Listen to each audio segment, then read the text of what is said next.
Folks, can you believe that Memorial Day, the unofficial start of the summer, nearly here? Where has the time gone? Perhaps maybe in just the hours and hours of scrolling on Twitter at night. Blue sky. Anyways, our friends at sunsetlakesebede.com know that even though the weather is nice, it doesn't mean your stress and anxiety just magically go away. Ain't that the truth? That's why they're offering our listeners a special deal. Now through May 26th, that means you got 3 days. You can save 35% on all Sebede tinctures when you shop with code MEMORIAL25. The word memorial, the number 25. That's memorial followed by 25, all one word. That includes their regular formulas, their sleep tinctures, even their pet tincture. Doesn't matter whether you're working on being kinder to yourself this summer or need a little help managing the stress of wedding season. Yeah. Or travel or keeping your pet relaxed on a summer road trip or your kids or maybe your kids. Sunset Lake Sebede has got something for everyone. For me, my go-to, as you know, is their Good Night Oil. That has helped my sleep tremendously. But I still love the regular Sebede. You have various forms of strength and flavors. It's an easy way. I find it the best way to take it. Drop it right under the tongue. Deal with the kids a little better. Deal with your family members. No offense to any family members listening. Of course, I'm not talking about you. The sale ends May 26th at midnight.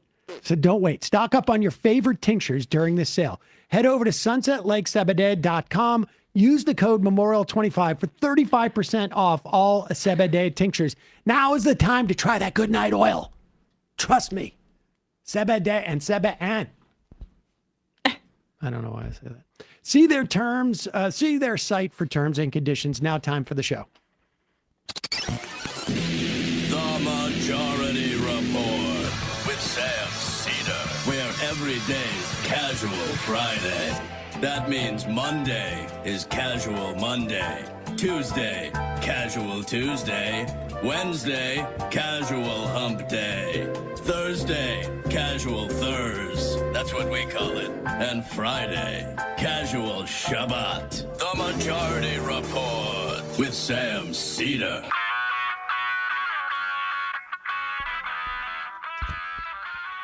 It is Friday, May 23rd, 2025. My name is Sam Seder. This is the 5-time award-winning Majority Report. We are broadcasting live steps from the industrially ravaged Gowanus Canal in the heartland of America, downtown Brooklyn, USA. On the program today, Ryan Grimm, co-founder of Dropsite News, also co-host of Breaking Points. Meanwhile, Trump regime bars international students from attending Harvard. Harvard sues for the obvious infringement on First Amendment rights. Republicans' reconciliation bill, one of the largest upward redistribution of wealth in our country's history, if not the. Meanwhile, Trump calls for 50% tariffs on Europe. I don't know if he had a bad glass of Chablis from. He doesn't from drink, France. so probably a bad McNugget or something. Also calls for 25% tariff on Apple unless they make their phones in this country at a cost of approximately 55% more. Thank you very much, Tim Apple. The FTC drops its suit against Pepsi and Walmart pricing. It's really just pardoning them for obvious lawbreaking. And to distract, begins an investigation of media matters. Yikes. Supreme Court allows Trump to fire heads of independent agencies without cause, cutting against almost 90 years of precedent. However, a federal judge upholds the temporary injunction against Trump's mass firings, and another judge blocks the DOE firing, saying that it effectively is shutting down the agency, which he's not authorized to do. Also, Elise Slotkin. Remember her? Oh, yeah. Is that her name? Alyssa Slotkin. Who cares? You're doing the Elise Stefanik, Alyssa Slotkin mix-up. It's classic. Yep. Yeah. Senator Slotkin of Michigan, Chuck Schumer's favorite, joined Senate Republicans after their override of the parliamentarian to block California's waiver to have zero emission targets. D.C., a woman arrested for spitting on Ed Martin when he was acting U.S. attorney. Israeli poll shows overwhelming support amongst Israelis for ethnic cleansing in Gaza. This as Israel kills 50 Palestinians in drone attacks overnight. All this and much, much more on today's Majority Report. Welcome, ladies and gentlemen. It is Casual Friday. Yeah, so to speak.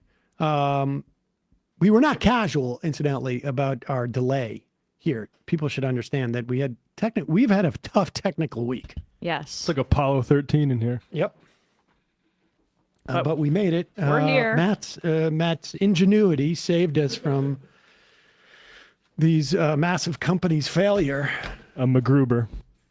I mean, God knows what their valuation is relative to ours, except for we show up every day. Incidentally, we'll be off on Monday for Memorial Day. Yes, we will. And no show, right? That is our tradition, right? We don't do a show on Memorial Day. I had completely overlooked this, but it's nice to have the 3-day weekend sprung on me. I know. Well, you go. it's confusing. Matt'll be here. It feels like it should be next weekend, but it's not. It's this weekend. It's very early. Undoubtedly, you've heard the news. I mean, understand what's going on here in terms of Harvard. Harvard was, I think, the first university to fight back when the Trump administration wanted them to kowtow to the administration. Remember, this is also a function.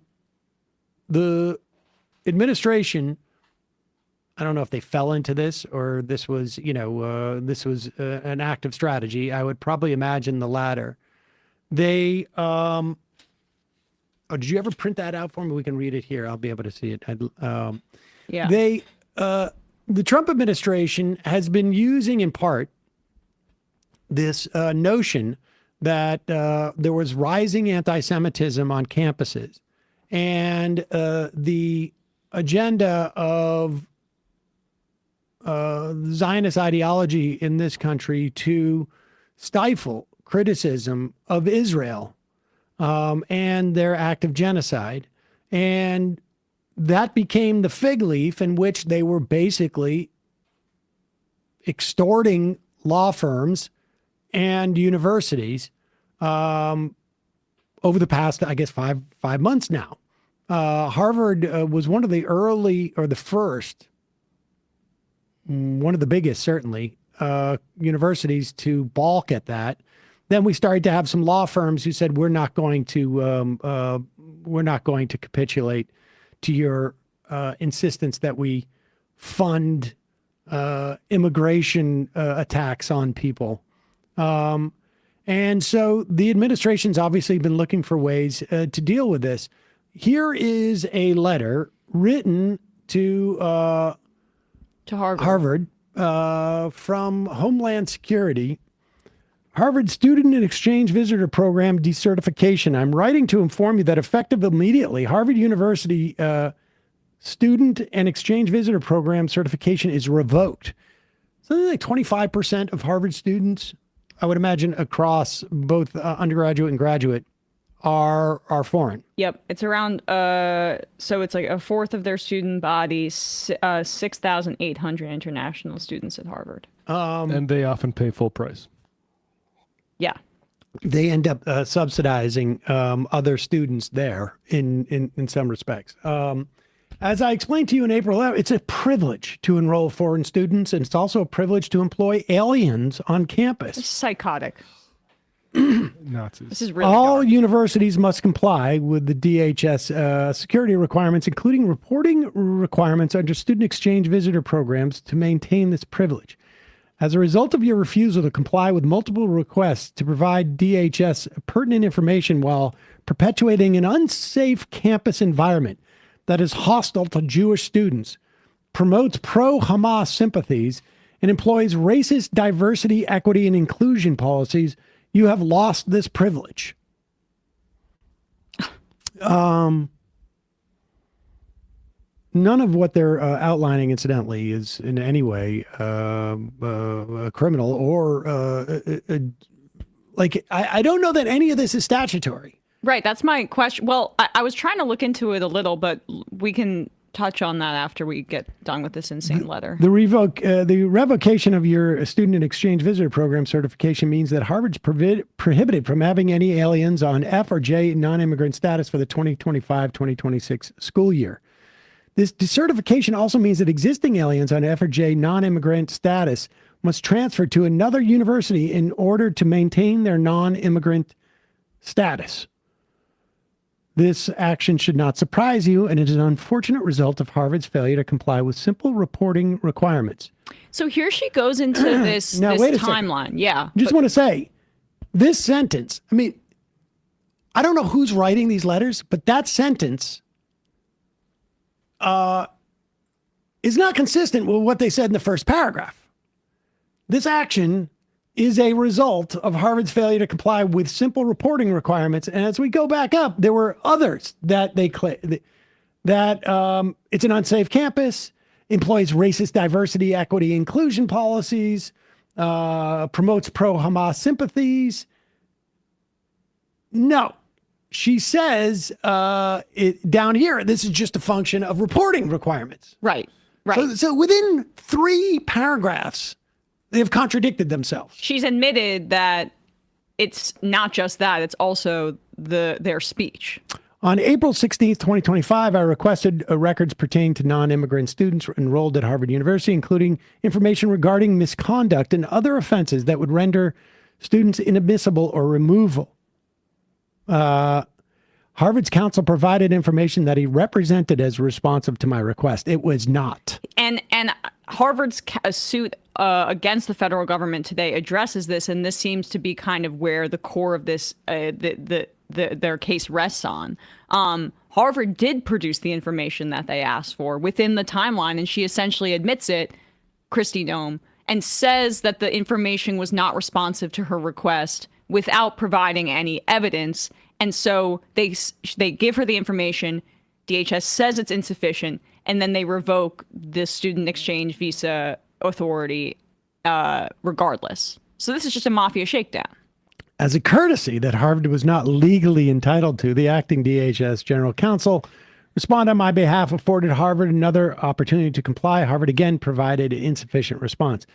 Consequences must follow to send a clear signal, and all universities that want to enjoy the privilege of enrolling foreign students that the Trump administration will enforce the law, root out the evils of anti-Americanism and anti-Semitism in society and campuses.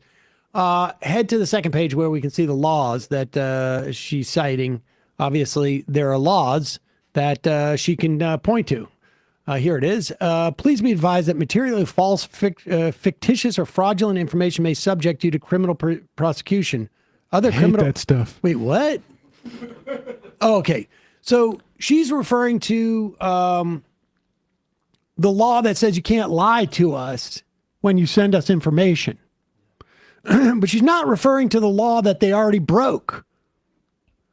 I expect full and complete responses to the following request. Any and all records, whether official or informal, in the possession of Harvard University, regarding illegal activity, whether on or off campus, by a non-immigrant student enrolled in Harvard University for the last 5 years. It's a crazy request. A non-immigrant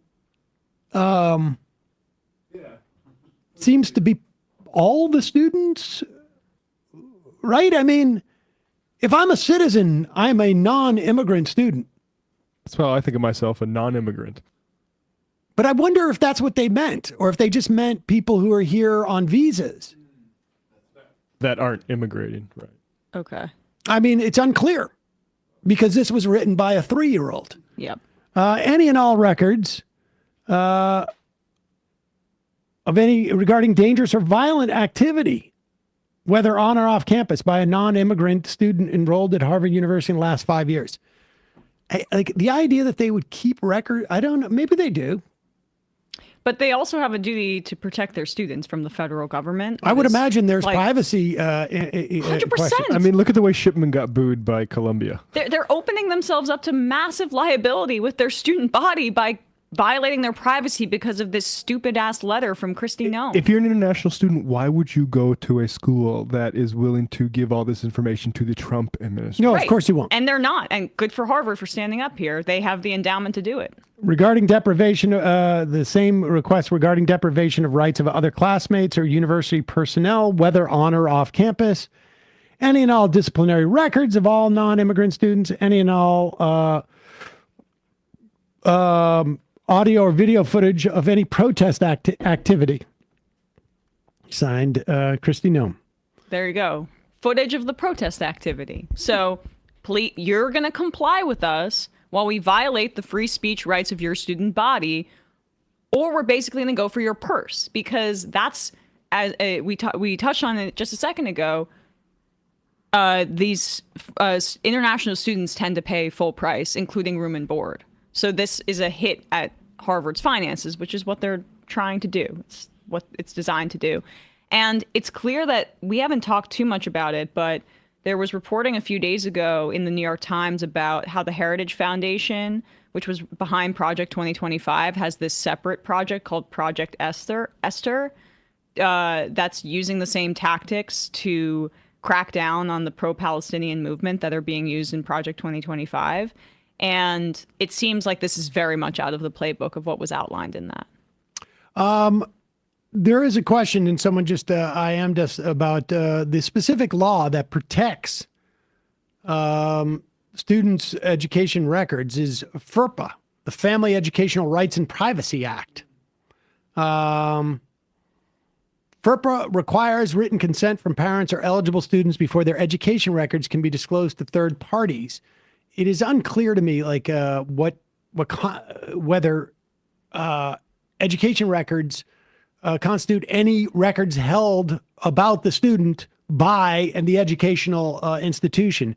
But nevertheless, it's quite clear that there's no legal basis for what they're asking for because they don't even cite a law. Here is Kristi Noem on Fox News trying to explain this. On themselves. They have promoted and allowed violent activity on campus. They have allowed anti-Semitism, participation with CCP and Chinese infiltration and influence on their campus, and they haven't protected their students. So we have given them multiple opportunities to share criminal activity with us, backgrounds on these students, to let us conduct the oversight into this program that is our responsibility. And pause it. Incidentally, apparently all these students can go enroll in another college and they'll be fine. Yeah. So we have all these scatter these Hamas agents. We have all to the these Hamas Chinese, these Chino-Hamas agents. The Chi-Com Islamists. And as long as they go to a different college, they'll be okay. Is that what, like? For sure, Sam. That's what we're saying, okay? Also, I really liked the... They're under the cone of protection by Cornell University. I liked the beginning when she talked about how violent they are, and they're just the whole B-roll that Fox News is showing is this giant protester that says let Gaza live, and then also now here stop the genocide. Divesting, that's kind of violence against investors. Yep. That is our responsibility, and they have refused to do so. So today I sent them a letter that said they will no longer be allowed to participate in this student exchange visitor program, and that's up to 27% of their enrolled students. So it's significant. Any foreign student that wishes to get an education in this country that is attending Harvard and not participating in this criminal activity, they will have to find another university to go to because Harvard has chosen instead to not protect their students and to allow this kind of violent and discriminatory action continue. So as you Violence. Yeah. And the law that they have violated, the law of privilege, I don't know what it is. Words are not violence. Words can be hateful, but words are not violence. Bombs are violence. And Especially not words that are like stop the genocide and divest from Israel. That's actually the opposite of violence. right. But I mean, I don't know why she even needed to write that letter. Couldn't Trump have just done habeas corpus and all of this could have been solved? I've been told by her that that's a presidential authority. Habeas universitas. Habeas corpus corpus. I like this habeas adunum. stuff. Habeas chicken nugget 10 piece.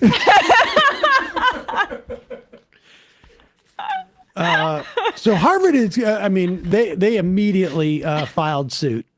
And it's going to be interesting to see what happens when some of like the biggies, like apparently the future queen of Belgium just finished her freshman year at Harvard. No word on whether she's a secret Chi-Com, Hamas agent, Hamas, anti-Semite, plant, secret plant or whatnot. Sleeper cell. But I would imagine at one point there's going to be people there. And where's that Bill Ackerman guy? Yeah. Didn't he? Is that what his name is? Oh, he's thrilled about this. Oh, yeah, he loves it. This is what his money. He was a big Trump donor. He was having to bankroll this himself back in the day with Harvard, where he was putting out LED doxing trucks outside of the campus with the names and photos and information of the students there. Now he's got a Project Esther to do it. And he does all this stuff tweeting from the elliptical, too, apparently. Oh, there you go. And by the way, Project Brain Drain is Yes. what's going on in this country right now. and just gotta say, this is disgusting, and it's not making Jewish students safe. It's making them unsafe to continue to use them for the Trump administration's fascist actions. Absolutely. It's disgusting to continue to conflate anti-Zionism and anti-Semitism for this authoritarian crackdown. It's incredibly dangerous. I saw 3 young Orthodox boys walking on my way to work this morning. They had anti-Zionism is not anti-Semitism placards. Good for them. Quick words from our sponsor, then we'll be talking to Ryan Grimm. More than ever, Delete Me makes it easy, quick, and safe to remove your personal data online at a time when surveillance and data breaches are common enough to make everyone vulnerable. More and more online partisans, nefarious actors will find this data and use it to target political rivals, civil servants, even outspoken citizens posting their opinions online. I mean, you look at all the enforcement, frankly, by the ICE. It's all the low-hanging fruit. Yeah. The one thing about these fasci types, they are super lazy. And so, going to a broker online, that's the first place they're going to be looking for info, to be totally honest with you. But I mean, that's not, people use this for different reasons. With Delete Me, you can protect your personal privacy or the privacy of your business from doxing attacks before sensitive information can be exploited. As you can imagine, this is a product that I love, and one, frankly, I've been using for, I think, about 10 years, way before they ever became a sponsor. It's just they will update every month. They will go and scrub your information from these data brokers, and they keep doing it because data brokers keep repopulating it. And they'll send you an email digest of everything they've gotten out. So you can get rid of all the stuff from your family and whatnot. Like some of these data broker sites are nuts. They will follow where you have lived for your entire life. They will follow your relatives. It is honestly sort of shocking. And I want to thank Delete Me for sponsoring today's episode. With Delete Me, I protect both my personal privacy of this business, frankly, also members of my family. You can take control of your data, keep your private life private by signing up for Delete Me. Now at a special discount for you, get 20% off your Delete Me plan by texting majority to 64,000. The only way to get 20% off is to text majority to 64,000. That's majority 6 to 64000. Majority 64,000. Message and data rates apply. We'll put the link in the podcast and YouTube descriptions. Also, another product I was using for years before they became sponsors, Fast Growing Trees. It is the biggest online nursery in the U.S. Thousands of different plants, over 2 million happy customers. They have everything that you need for your yard and, frankly, your indoor plants as well. They got fruit trees, privacy trees, flowering trees, shrubs. They got fig trees you can put in your house. They got avocado trees they can put in your house. They got all sorts of other plants and stuff like that. But I like my plants to give a little back. Fast Growing Trees makes it easy to get your dream yard. Order online, get your plants delivered directly to your door in just a few days without ever having to leave home. They have an Alive and Thrive guarantee. It ensures your plants arrive happy and healthy. You no longer have to go to the box store, put the stuff in your car, have it dump all over the place. And they only have like 3 different options on an apple tree. You can get Korean pear trees. You can get, I get those lilac bloomerangs that bloomed like 2 weeks ago and then will bloom again in July. You can get plums and peaches, but like 40 different plums, 40 different types of peaches. They got wolfberries. They got, you can't believe it. Stuff you've never even heard of. They got a 14-point quality checklist, ensures you're getting the best quality plants. You can talk to a plant expert about your soil type, your landscape design, how to take care of your plants, everything else you need. No green thumb required. If you want to do your own research, they have a resource center full of tips and advice from plant experts to help you learn more about your yard's needs. So you use their zone finder, find out what works in your area. I would anticipate maybe things getting a little warmer, sadly. Anyways, Fast Growing Trees has the best deals, up to half off select plants and other deals. Our listeners of our show get 15% off your first purchase when using the code MAJORITY at checkout. That's an additional 15% off. FastGrowingTrees.com. Use the code MAJORITY at checkout. FastGrowingTrees.com. Code is MAJORITY. Now's the perfect time to plant. Use Majority. Save today. Offer valid for a limited time. Terms and conditions apply. We'll put the link in the podcast and YouTube description. Quick break. Ryan Grimm.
We are back. Sam Seder, Emma Vigeland on the Majority Report.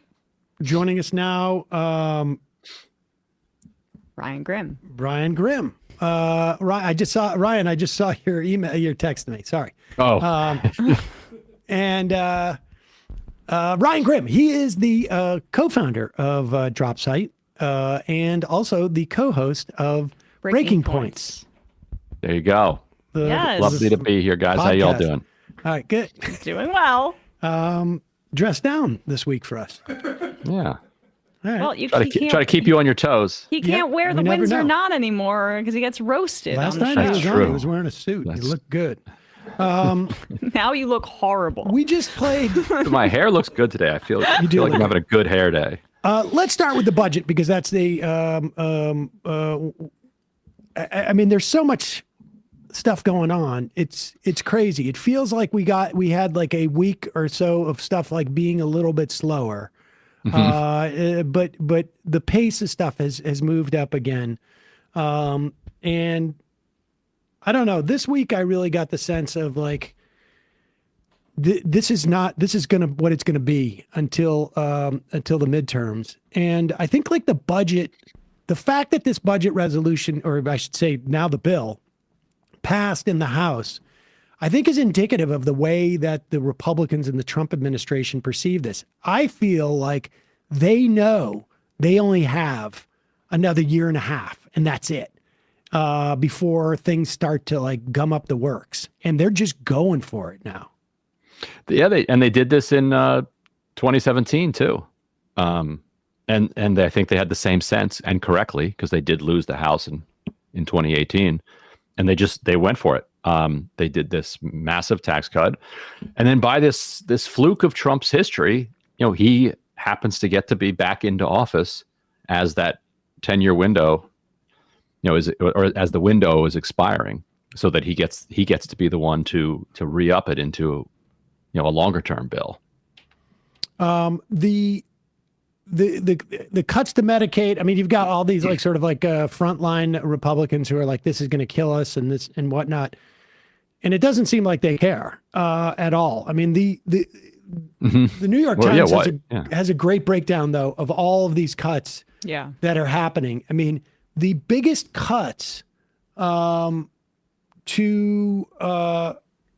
essentially our government functioning is Medicaid, climate stuff, and food, essentially. Like, I mean, they're just going headlong. I don't feel like I've ever seen anything quite like this in terms of what they're attacking, what they're cutting.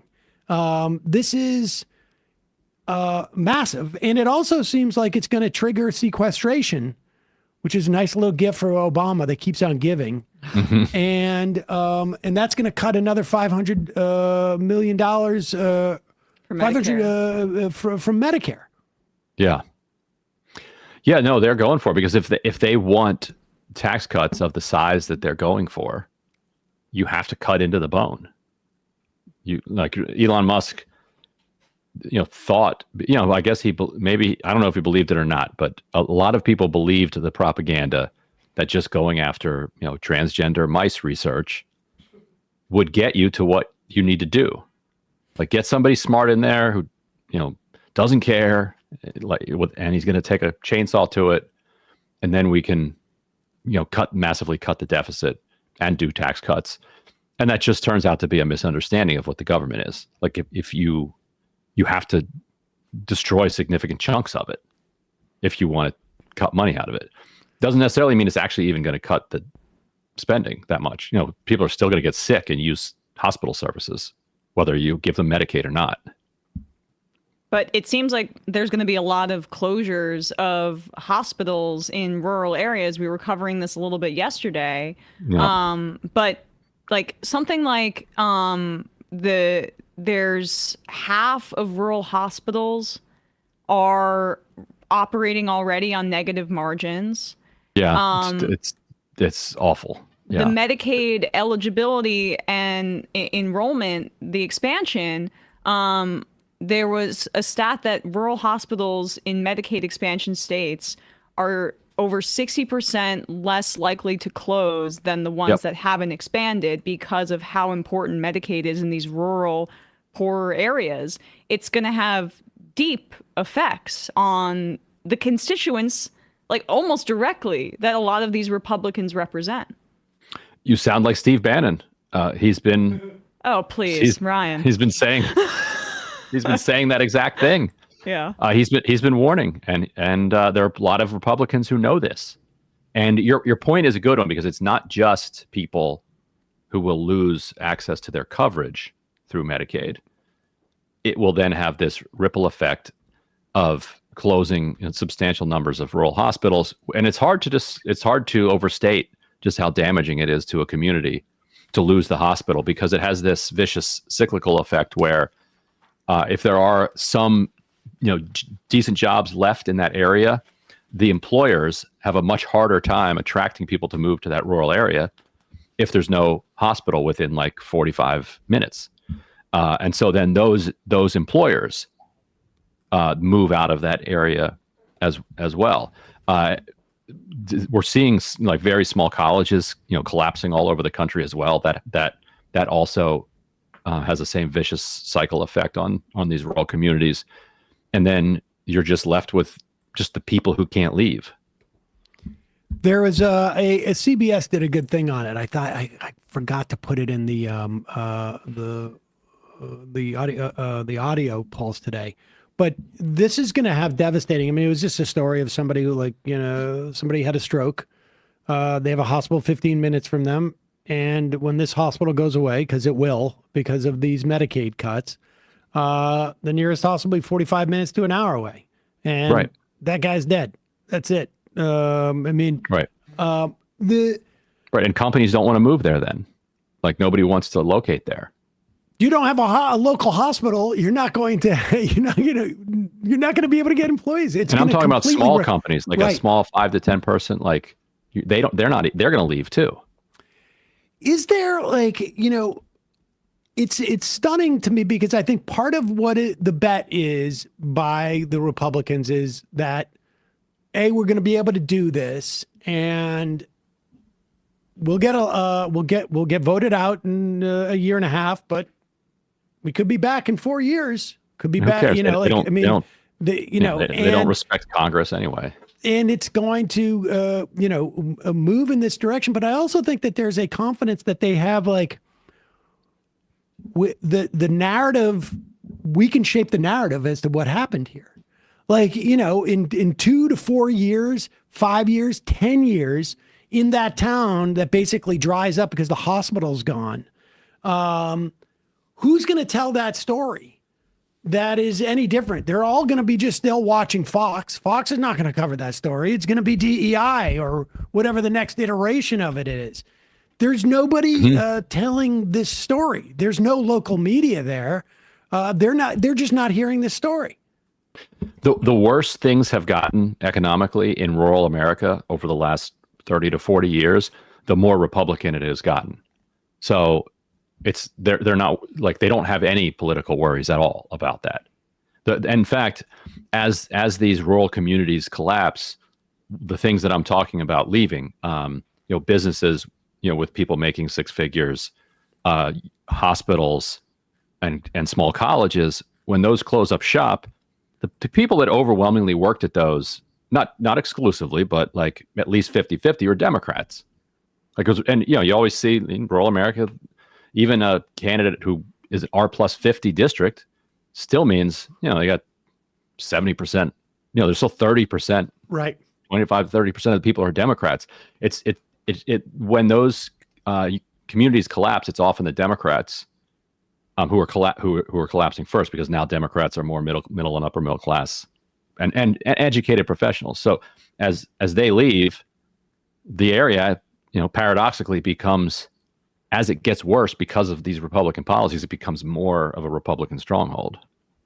I mean, that's the failure of the Democrats. Then that's so you can sum up what this Republican strategy is banking on Democratic weakness, which Yeah. unfortunately, has been a pretty good bet for basically my entire Haven't lifetime. lost money yet on it. Yeah. Yeah. I mean, there's a crazy dynamic between Democrats relying on Republicans' policy to defeat themselves in many respects in elections, whereas Republicans look for material ways of increasing their ability to get elected. Like super intense gerrymandering, or redistricting in such a way that cuts out. And this time they're taking it to the next level. This time they are just smashing the foundations of the Democratic coalition. Going after universities, government workers, the educated professional class. Like they're just going right for them. They're destroying that class of these classes of people and these communities. Say something positive. It's Memorial Day weekend. I'm going to take Monday off. Oh yeah. Okay. I think I'm going to be filling in for you on Tuesday. I might be coming on excellent. Breaking Points, so that'll be fun. Yes, I heard about that. Very cool. There we go. Who are you going to be with? Emily? With Crystal, I think, Crystal, or maybe Emily too. I'm not sure, but yeah. All right. Let me see if I have the schedule. Something to look forward to. That's fun. On the individual level, things are looking up. We'll all have front row seats to this catastrophe. How does that count as what do you think? Nice. It just. I mean, I think I can ask you what's going to happen in the Senate, and I think we both know it's going to pass. I mean, this is all going to pass. Version of it for sure, yeah. And there may be some nibbling around the edges. Whoa, here's something nice. They're trying to codify Trump's executive order on lowering pharmaceutical prices in this reconciliation package. Okay. Like it's in there. That's good.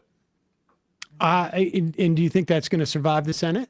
I think so, because they desperately need the CBO savings. Like it'll say, on paper and in the real world, it will save, Medicare and Medicaid hundreds of billions of dollars, and then they can use that to pay for their tax cuts. But is that codified? Like Trump's pharmaceutical executive order, if I recall, was about, he was mad that Europe and Canada was paying less for our drugs, but he had it in the reverse, where it wasn't that the U.S. pharmaceutical companies should lower their prices, but that they need to be paying more in Canada and Europe. So, how do you codify such a stupid thought? What he's saying accurately is that, if this goes into law, that in the U.S. you pay the lowest sticker price anywhere else in the world, what the pharmaceutical companies will do is they will slightly raise their prices in Europe and elsewhere, and so that will then subsidize them having to lower prices here in the United States. So it is pitting us against the rest of the world. Right now, we do pay more than anybody else. So you can.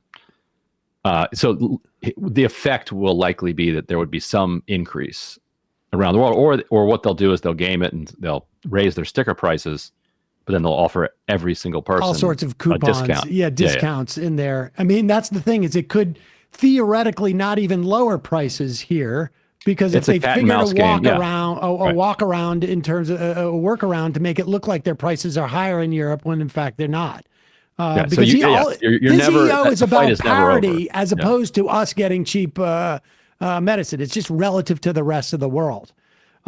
Meanwhile, nobody's going to come here anymore for healthcare, it seems to me, because we're going to have such a brain drain with all that's going on with these, that, they're not going to be able to brag that, like, princes come here from around the world to get health care. We have the best in the world. That's going to end. Right, when we're deporting all the nurses, Let's talk about this. I mean, I think like the Senate is going to fall in line. There was a lot of surprise when that first budget resolution passed months ago.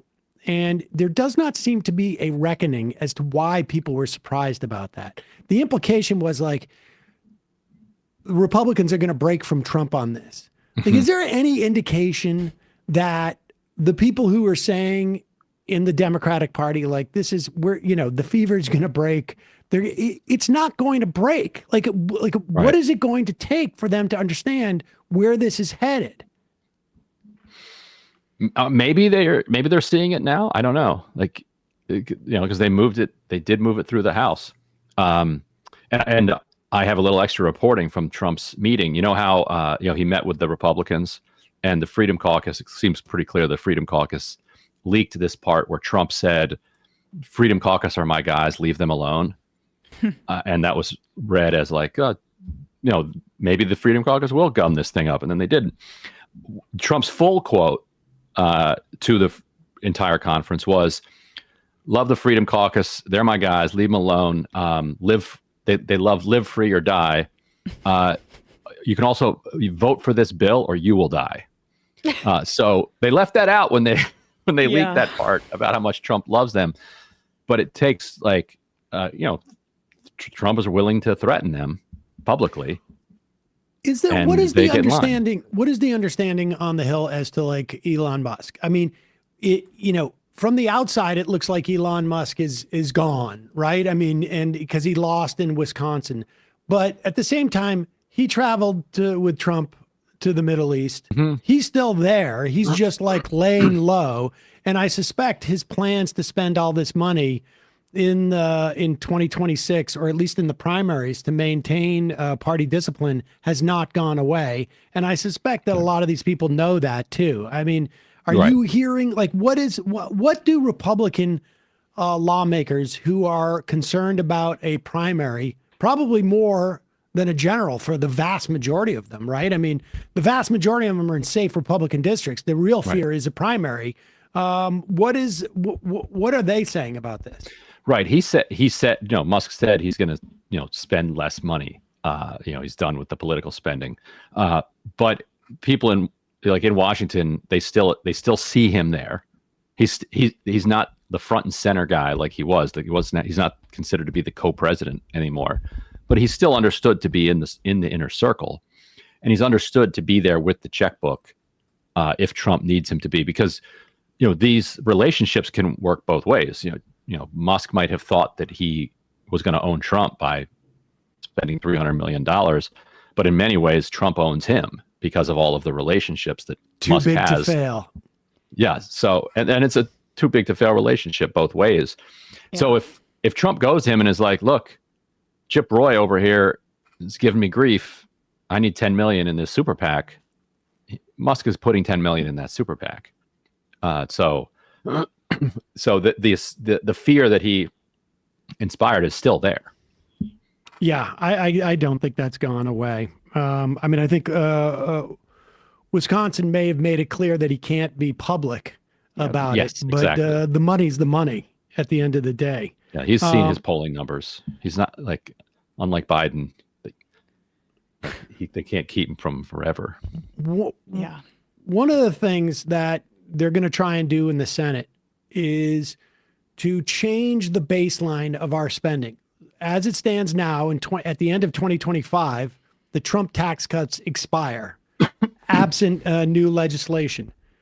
And under scoring rules, that's because this new legislation wouldn't apply until 2026, that is the baseline with them expiring. And in that instance, then it looks like when you add new tax cuts that you're essentially spending more as far as like the accounting is concerned. The bill costs more because you don't have the same revenue. And Republicans are talking about going around the parliamentarian and just deciding, no, we're doing a different way of accounting, which is we're pretending like the tax cuts are permanent already. Mm-hmm. And therefore, this is revenue we're not getting, and therefore it doesn't count against the way we score the budget. And for the Byrd rule, which is also sort of like, if you're going to go around the parliamentarian for one thing, why wouldn't you do it for another? It seems to be, strange in that way. And they just went around the parliamentarian. Let's talk about this because Alyssa Slotkin has basically, voted with the Republicans after they essentially sidestepped the parliamentarian. Do you know this story? Yeah, this is around whether or not the CRA applies to a waiver or not, and the parliamentarian said it doesn't. The Congressional Review Act. Yeah, which gives Congress the opportunity to reverse rulings that were made by the prior administration within the last 6 months. And not only does it reverse it, it means that you cannot reinstitute this rule without like a 2/3 Congress vote in the affirmative going forward. So it's like not only a reversal, it's like a punishment as well. Yeah. Yeah. Right. And so the Republicans wanted to get rid of this waiver that the Biden administration had given to California to do something around environmental regulations. Was it they wanted to raise their CAFE standards so that they could get to zero emissions. I think it was by 2035 or something, or somewhere around there. Essentially, have all electric cars. Right. And so Republicans said, we want to undo this waiver. And Elizabeth McDonough, the parliamentarian, said, no, you can't do that. It's a rule. You got to do it. It's a rule, not a waiver. And Republicans were like, okay, thanks for your advice. We're not going to take it. And they voted to overrule her, which they should. Like, that's, on a matter of, I'm not talking about the policy, but as a matter of principle, that's what we were all saying Democrats should do to the parliamentarian, back in 2021. Okay, thank you. You're a Senate staffer. We appreciate your analysis. We are the elected senators. This is what we're going to do. And just, so thanks. The parliamentarian doesn't make a ruling. Like, she kind of aggregated to herself this fake authority to, quote, make a ruling.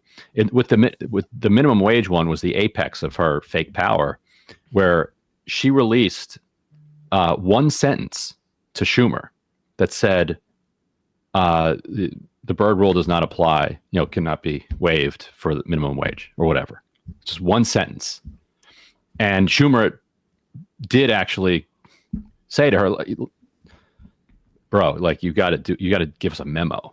Like, you can't just rule. You're not a judge that just bang gavels this in. But I need to tell the Baileys a reason that right. I need a memo for the Baileys. But she was right and he was wrong in the sense that if they're not going to overrule her and they're just going to take whatever she says, she is the judge. They're allowing her to be the judge. And you can say, like, Chuck Schumer didn't want to do the minimum wage, so that's why he was okay with it. And it's a learned, helplessness, so that the Baileys don't get mad at Chuck for not raising the minimum wage. She can explain to them. But yes, so after that, she started writing at least like one-page memos about, like, here why you can and can't do stuff. And the Republicans, to their credit, are like, thanks for this, appreciate it. We're going to go a different way, and we're going to put it to a vote on the floor. The other thing is Schumer would have probably lost these votes, even if he put it on the floor, because you'd have people like Pat Leahy. This parliamentarian's from Vermont. Pat Leahy loved her. Well, that's the thing. How dare you overrule the parliamentarian? I've been here since 1970. That Alyssa Slotkin, in any shape or form, would ever vote for a bill like in that situation with the $15 minimum wage, if it ever comes up, she wouldn't say, like, the parliamentarian says we can't do this. But she voted for this, and obviously, for her justification, it's like some type of Detroit, 100%. I understand her vote. They make a lot of gas-powered vehicles in Michigan. Yeah, and when California says we're only doing EVs, the rest of they're such a big economy, they impact other states and I understand her vote from a Michigan perspective. Yeah.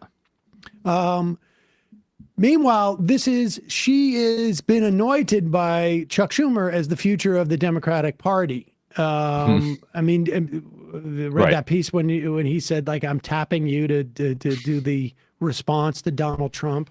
No word from Chuck Schumer on this. Is he still? Is Schumer still a senator? Still a senator. Still there. I haven't heard much from him. It's not like there's much going on. No, I'm just curious. I haven't heard much from him, so I was just curious. He laid a little low. He's licking his wounds because of that 17% approval rating. And the book tour did not go as hoped for. They also have a contested Michigan Senate race, and so Schumer's not going to say anything that could be used against whoever the Michigan Senate hopeful is. Pelosi just endorsed Haley Stevens, though. If I read that correctly, let me just make sure that that's true. That would track. Yeah, hold on. But Nancy Pelosi endorses Stevens in Michigan Senate race. What a surprise! Yeah, that tracks. okay. Yeah, well, she's AIPAC's favorite candidate, and Mallory McMorrow. To be fair, though, she's under the age of 70, so that is a break in tradition. But from the Democratic Party, she's like especially very, very courting AIPAC aggressively, like almost to the point where she's going out of her way to make this her more central to her candidacy than, of course, Abdul El-Sayed or Mallory McMorrow. Anyway, well, yeah, it's just because like frustrating. She understands. Yeah, she understands that AIPAC is already going to be keeping its eye on Abdul El-Sayed, and also Mallory, because she's considered to be kind of a progressive, is immediately suspect when it comes to Israel-Palestine from AIPAC's perspective. So, and she has previously in her House races gotten enormous AIPAC support. So she's barking up the right tree. Gross. Let's talk a little bit about what we've seen. Israel seems to be completely now. I mean, it's not like they had any type of restraint before, but they're being relentless, and it feels like now they have an unfettered lane, as it were, to do this ethnic cleansing. There was a poll that came out in Haaretz, I think overnight or yesterday, showing massive support for ethnic cleansing in Gaza amongst the Israeli population. Trump doesn't seem to be terribly concerned about this. There was a brief moment where it looked like that they had made some negotiations with maybe, the Saudis or maybe the UAE was like, you got to do more for Gaza. And it got him to say, there should be more food to Gaza. And so the Israelis let in like half a dozen trucks, woefully insufficient to keep kids from starving. 50 people killed overnight. The family that we've had on from time to time, who've started a bakery in Gaza and have started to attempt to do a kindergarten. They just lost 9, maybe 11 people in a drone attack last night. We'll put a link to that fundraiser in the that's not the Dardu family. No, no, it is the Al Dagma family. They were killed east of Khan Yunis, and undoubtedly, children. I mean, it's just.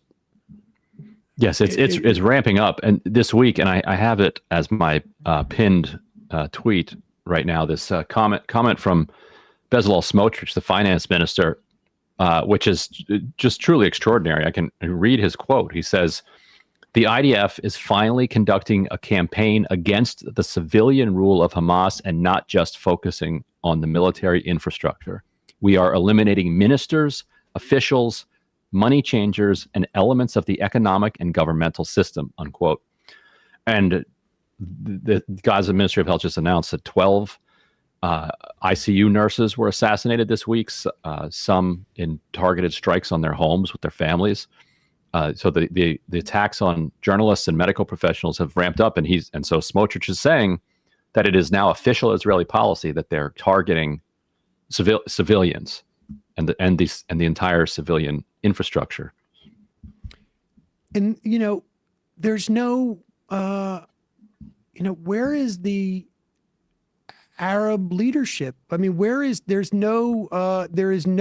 seems to be no pushback. There seems to be, short of like France and UK and Canada. Yeah. I mean, short of Yemen, no one. There doesn't seem to be any sovereign entities that are saying stop or slow or anything. Right. Yeah. Even the Qataris, Yeah, well, they made a lot of private comments to Trump and Witkoff, but MBS sitting next to him, MBZ sitting next to him, the Emir of Qatar sitting next to him, and having the cameras on them. None of them said a word.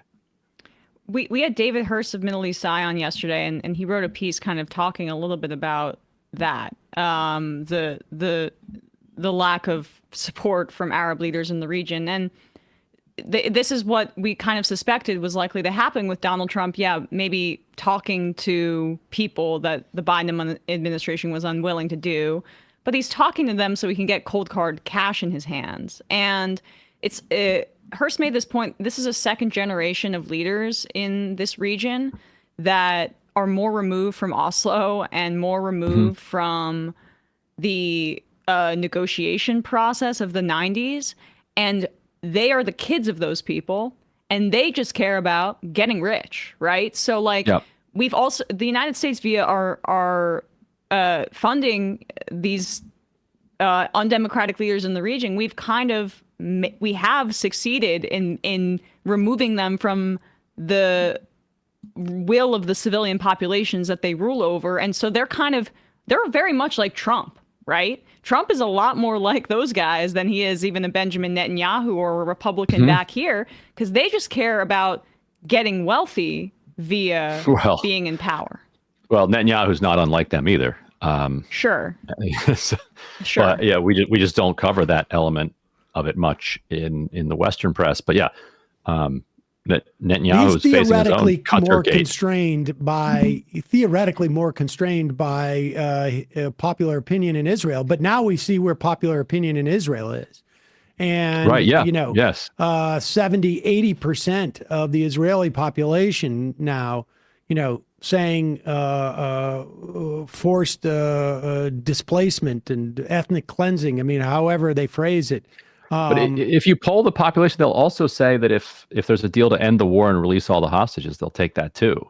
So it's a kind of schizophrenic situation. But the thing is, how is there no awareness in Israel that the Hamas has offered that right deal there, take it. Multiple occasions? Yeah, for a year now, going back to May, November, of 23.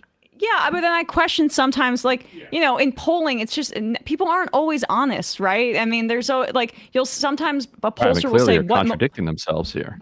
What motivated you to vote for Trump or something? And sometimes people will just say the economy because it sounds smart. Although in this election, I definitely think the economy was the number one issue. But I mean, I'm just saying that Netanyahu, he's more like Dick Cheney. Just the financial interests, I think, of Trump here are. There was hope that potentially this could open up a door, but right now the Palestinians are just being forgotten because everybody's more focused on getting rich right now. Yeah. And I think they would like to see this ended and be able to normalize relations, but they're not willing to take even the smallest amount of risk associated with that. It's a horror show.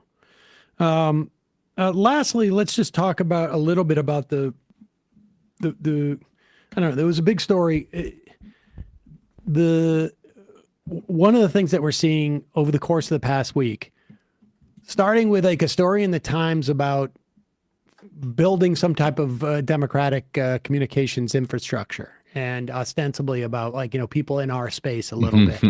I got an announcement to make. Matt is leaving the show. He came in today in a Bugatti, and no explanation. Came in a whatsoever. Honda and left in a Bugatti. He had some type of side hustle, he said, with Edward Gregorian. Well, he had some type of side hustle where he claims Tara it was McGowan, right? Making T-shirts and just all drop shipped from. I got to be honest, I didn't even read the piece. I mean, because I couldn't bring myself to. But it's fascinating to me. We see that article at the beginning of the week.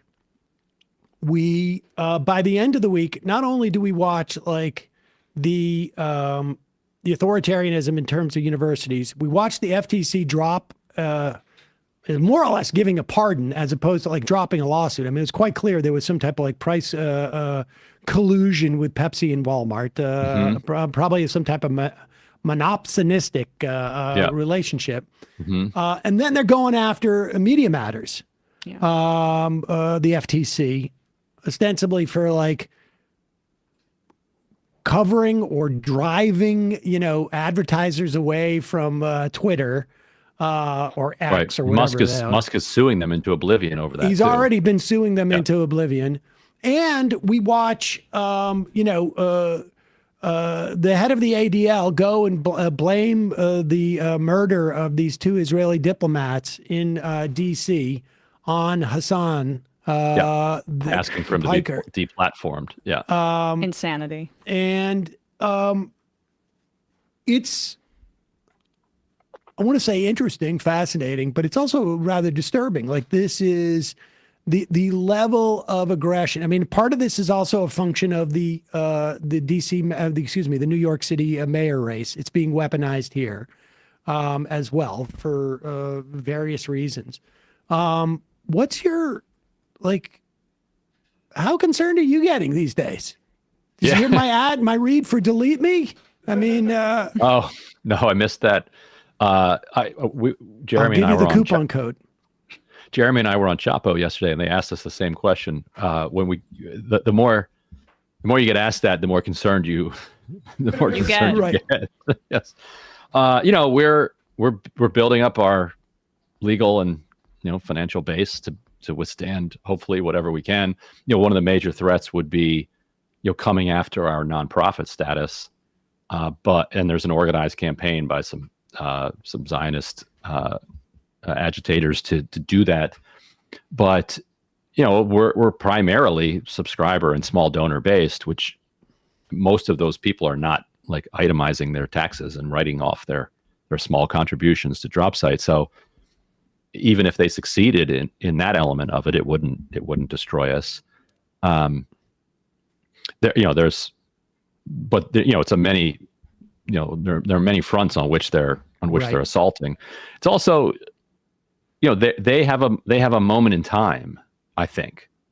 Like, I don't think they're going to be able to lock the system down. Maybe I'm wrong about that. And if they do, then all bets are off. But I feel like the pendulum might still swing back against them. Well, I mean, this is the thing, is that like, it does feel like there is, they're in a getaway car. I mean, that's why, I started this conversation talking about the budget. Like, this is not a budget you would pass if you were thinking about, we've got a shot to win in 2026. This is a budget you pass where you say, we're not going to win in 2026.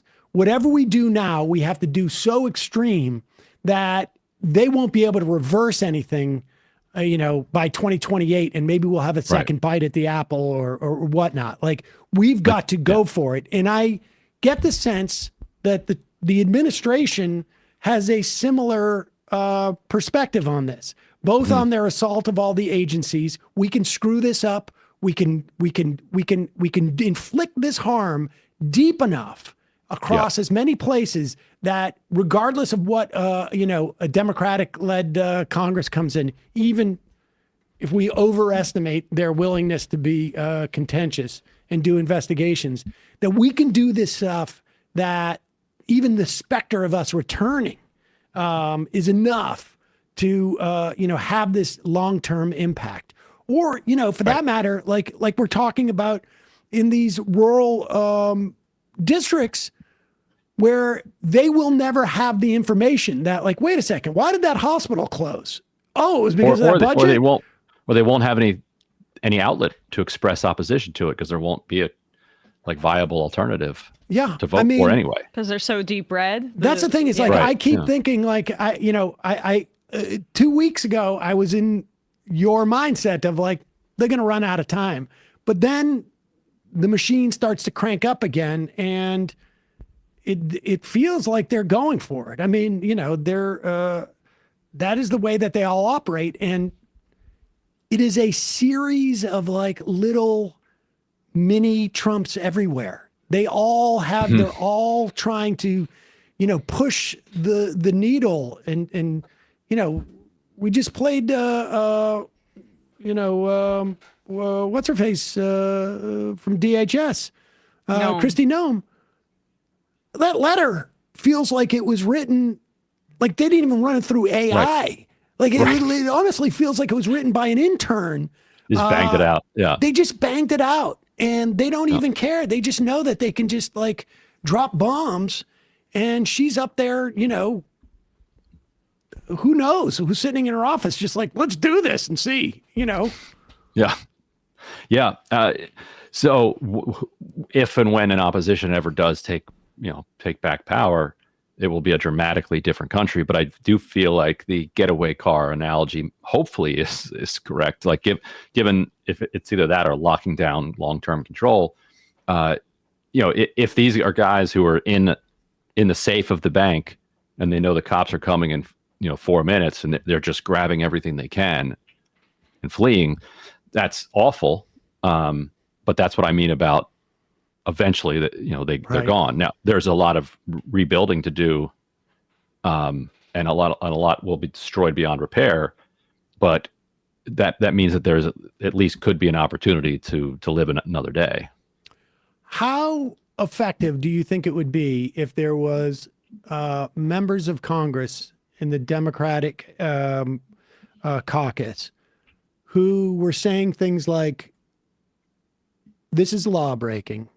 And when we get into office, which we're going to, and you know this, it'll happen, it won't happen tomorrow, but it's going to happen one day. We're going to hold people to account." Like, I mean, we need to start hearing talk this way, because if they're operating like they're grabbing every buck they can in the bank safe, there should be not only like sirens, but there should be some like implication that like when the sirens get there, we're going to arrest you. Like, you might get away now, but like when we find you, yeah. Right. Yeah, there's a tracker in that bag. I don't think they have the courage to say that, because immediately DOJ will start investigating them for whatever. IRS will start coming after them now. Right. So I think they'd rather I think they all just want to lay low. They're all worried about personal and political implications. Yeah.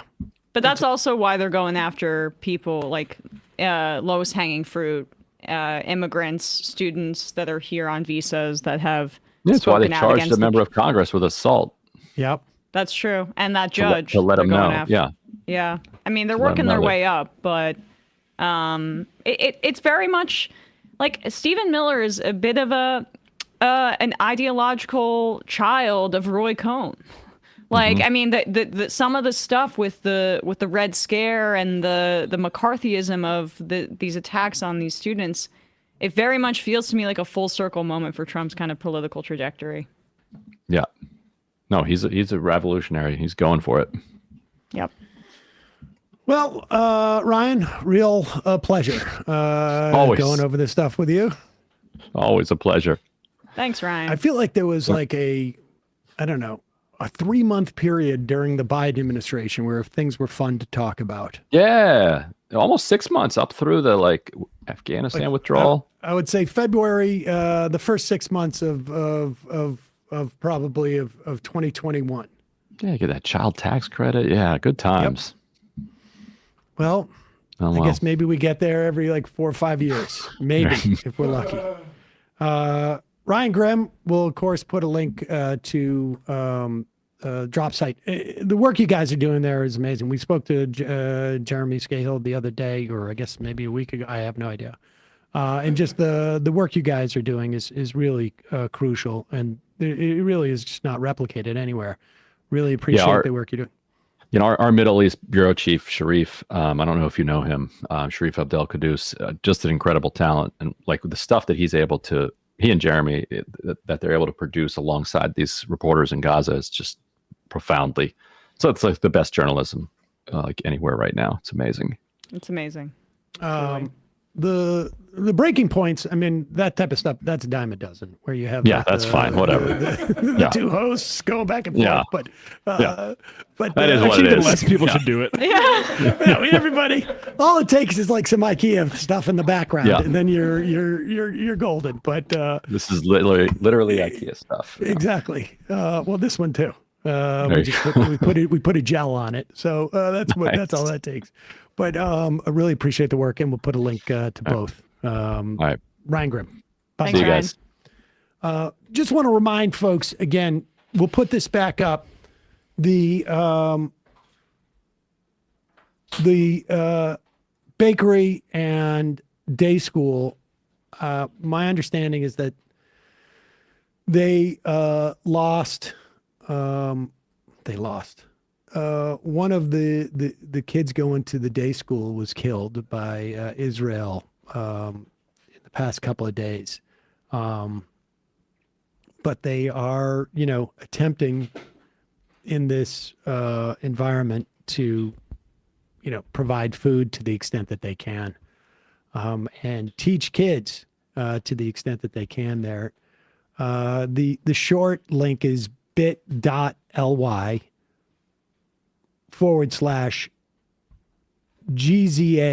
not Gaza, but GZA Bakery. Basically, because I think I forgot to put an A in there. But it's GZA Bakery.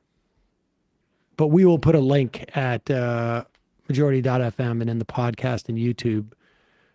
Go and help them raise funds to provide some schooling for kids there in what must be just an incredibly, I don't even know. I mean, I don't even know how you... Hellish. hellish environment. Yeah.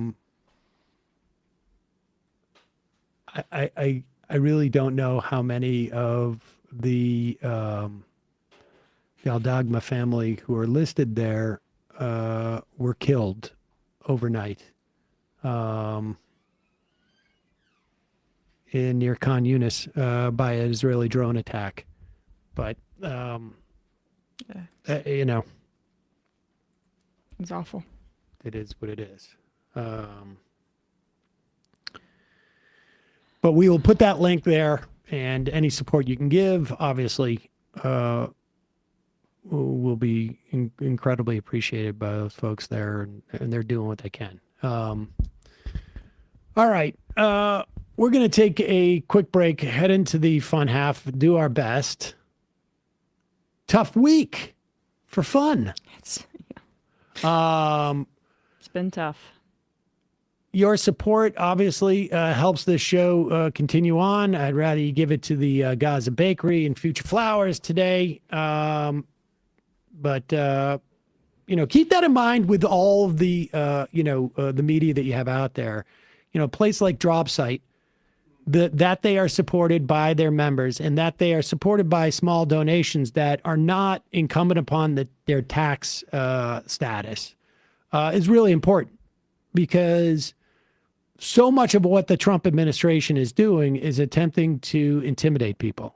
Yeah. So much of what, folks like the, supposed Anti-Defamation League is trying to do is intimidate people, get them to shut up and not report on this stuff, not amplify this stuff. I mean, we don't really do reporting per se. What we do is just try and amplify the work of reporters, whether we have them on the show or we're reading their reporting. And, eventually they'll get to us, but they want to get to the reporters in the bigger fish as a way of making an example of them.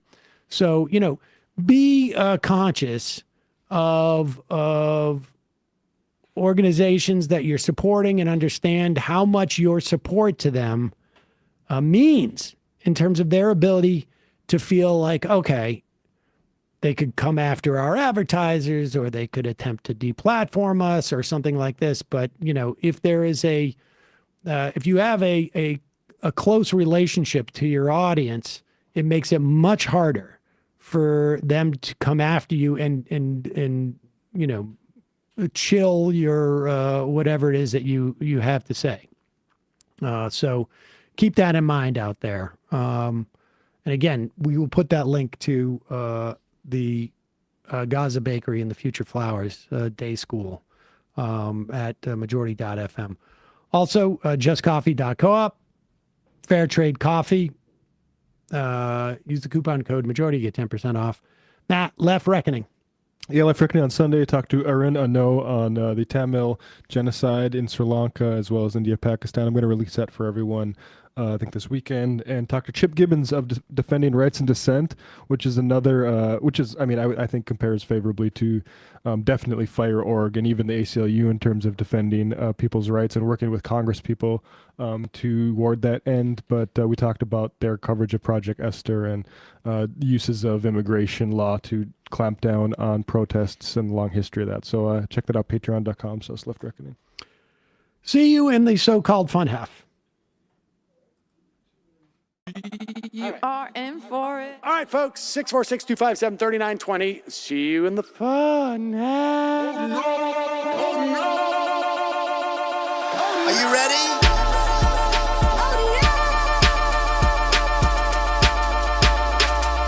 Who sent us this?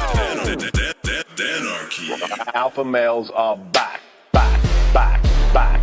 Boy is back. And the alpha males are back.